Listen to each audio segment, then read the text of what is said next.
my name is Seth Knievel, and today we're going to be going over Chapter 4 in your CIA textbook. It's over performance, and it's on page 33. Go ahead and turn there now. All right, well, now that we're all on the same page, let's get started. The main concept in this chapter is the art of performance. Now, performance by nature lacks definition, though in its most basic sense, performance is the execution of an action. It is the reason behind, the concepts after, and the means by which we carry out these actions that performance becomes both aesthetic and dynamic. Performance, as described by Strine, Long, and Hopkins, can be seen as a mixture of three entities. It is in the juggling between textuality and metaphor that creates performance as an essentially contested concept. This idea means that in a very basic form, the performance is performance because there is no single way for it to be perceived or performed. It can never be exhausted. For example, we each pull something different when we do the Pledge of Allegiance. Likewise, we all perform it differently. Therefore, our performance of the Pledge of Allegiance is essentially contested because we each see and do it differently. Performance is also considered a text. Text is defined simply as the origin of a performance, sometimes written, but often it can be more abstract. Text could be a poem, a song, an experience, or even an object. Like this rice cake, for example. You know, some people like to say that I'm a rice guy, but I think it's more a piece of cake. I track myself. But seriously, text is no laughing matter. Anything that can be used to generate a performance is considered text. In that way, performance is a method of exploration, where the performer gets a deeper understanding of the text by interacting with it. For example, one might choose to perform a poem about World War II in order to gain a better understanding of the time period, the experience of the speaker, as well as the atmosphere present in the text. The speaker can learn something about World War II through their performance, and therefore, performance is both something to study and a way to study something. In a similar sense, performance is a metaphor through which one can see the world and critique it. For instance, Shakespeare's "All the world's a stage" line is an example of an aesthetic metaphor. It allows the performer and the audience to think of the world in a different way and then critique it.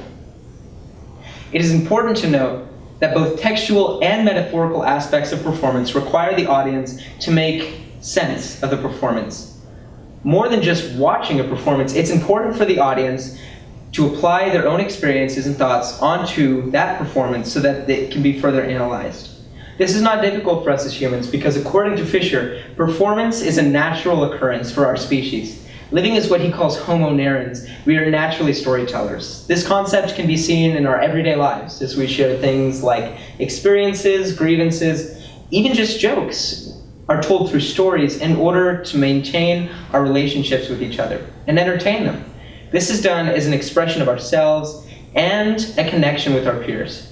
UNT's very own Dr. J. Allison disagrees, though.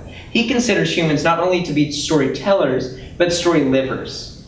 His concept of narratization argues that humans create a concept for how their own personal story should look, and then they go out and make it happen. For example, we're all in college right now because we want that degree.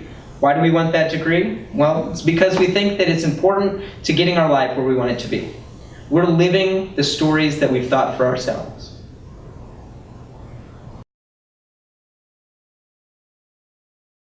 Alright, ladies and gentlemen, my name is Garen Tackett, and I'm going to be talking about performance as everyday life. So, going back to what Seth mentioned earlier, performance is a metaphor, a way of looking at life.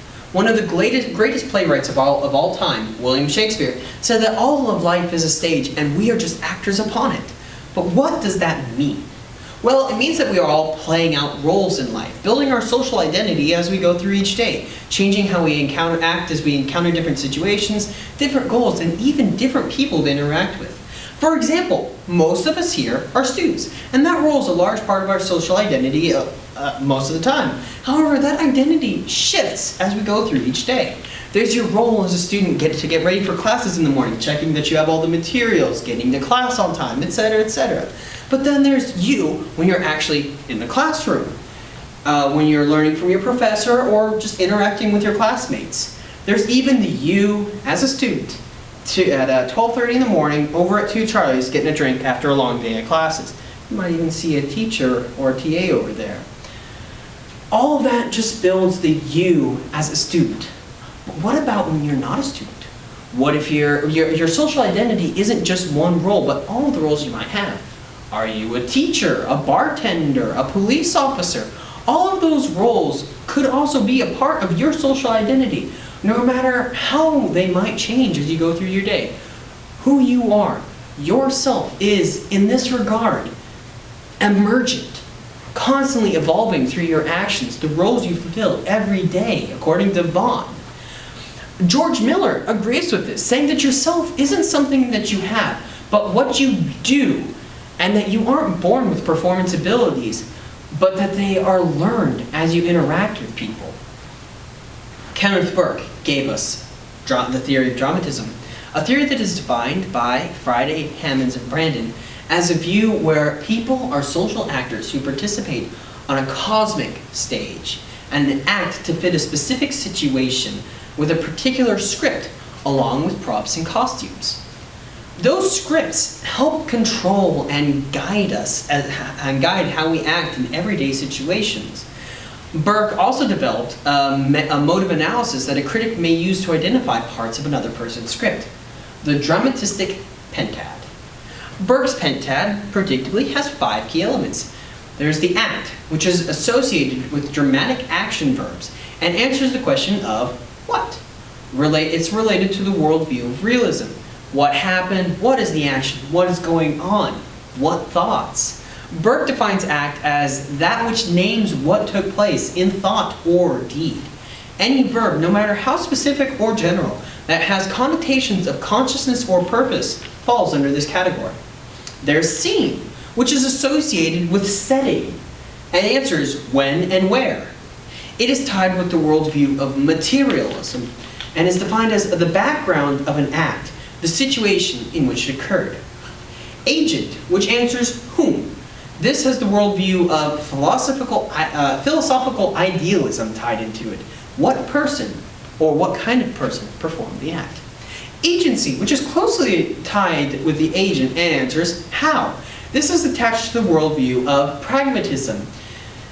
Burke defines agency as what instruments were used. Purpose is associated with meaning and answers the question of why. It gives motive. This is tied to the worldview of mysticism.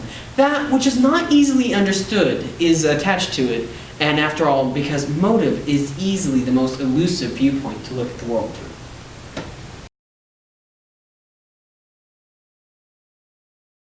Good morning, everyone. My name is Nick Fields, and I'll be talking about the more aesthetic side of performance. But first, I know what you're all thinking. Nick, you look great in that shirt, and you're right. But you should be asking, what is aesthetic performance? Well, according to Polius and Schaefer in 2007, aesthetic performance is the written or oral text selected by the performer to be presented on stage, and the actual presentation given by the performer. In other words, it is anything that is staged.